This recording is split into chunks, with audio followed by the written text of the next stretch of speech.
महाराष्ट्र चुनाव 2024 की तैयारियों ने राजनीतिक मंच पर हलचल मचा दी है। विभिन्न दलों की रणनीतियां पारिवारिक वर्चस्व और मराठा आरक्षण जैसे मुद्दे चुनावी माहौल को गर्म कर रहे हैं।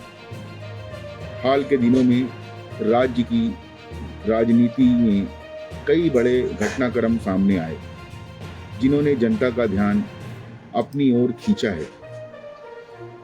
मराठा आरक्षण के मुखर कार्यकर्ता मनोज जरांगे ने एक अहम बयान दिया है, जिसमें उन्होंने संकेत दिया है कि मराठा आरक्षण के समर्थन में चुनावी लड़ाई की योजना बनाई जा रही है। उन्होंने कहा, हम ये तय करेंगे कि हम कितनी सीटों पर चुनाव लड़ेंगे, लेकिन अभी किसी घोषणा की जरूरत नहीं है। ये बयान मराठा समुदाय के आरक्षण मुद्दे को केंद्र में लाता है, जो राज्य में लंबे समय से एक संवेदनशील और विवादित विषय रहा है। राजनीतिक परिवारवाद इस चुनावी मौसम में एक और महत्वपूर्ण पहलू के रूप में उभर रहा है।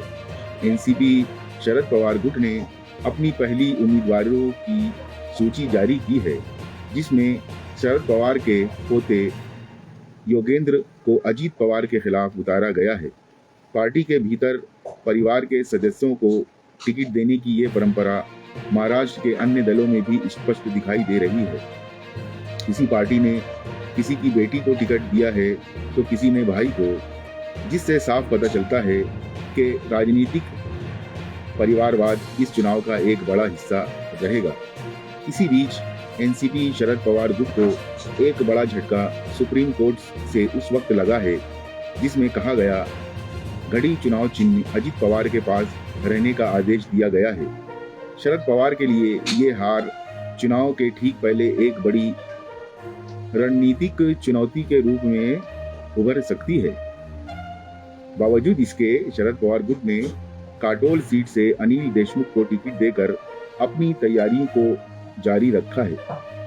दूसरी ओर महायुति बीजेपी शिवसेना गठबंधन के लिए एक और झटका समीर भुजबल के इस्तीफे के रूप में सामने आया है। समीर भुजबल के इस्तीफे ने गठबंधन की आंतरिक राजनीति की ओर पेचीदा बना दिया है। ऐसे में केंद्रीय मंत्री अमित शाह ने गठबंधन के नेताओं को साफ संदेश दिया है कि ध्यान रहे बागी खड़े ना हो पाए।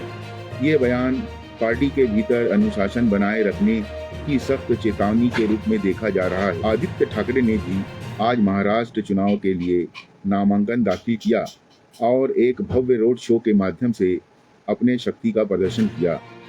उद्धव ठाकरे ने अपने कार्यकर्ता से आह्वान किया है कि धधकती मशाल से भ्रष्टाचारियों को जला डालो। ये नारा उनकी पार्टी की भ्रष्टाचारी विरोधी मुहिम का प्रतीक बन गया है। इन सब घटनाओं से स्पष्ट है कि महाराष्ट्र का राजनीतिक परिदृश्य न केवल पारिवारिक राजनीति और सत्ता संघर्ष से घिरा हुआ है, बल्कि आरक्षण और भ्रष्टाचार जैसे मुद्दों से भी प्रेरित है। चुनाव के परिणामों से ये देखना दिलचस्प होगा कि ये मुद्दे मतदाताओं को किस दिशा में प्रभावित करते हैं और राज्य की राजनीति किस दिशा में जाती है।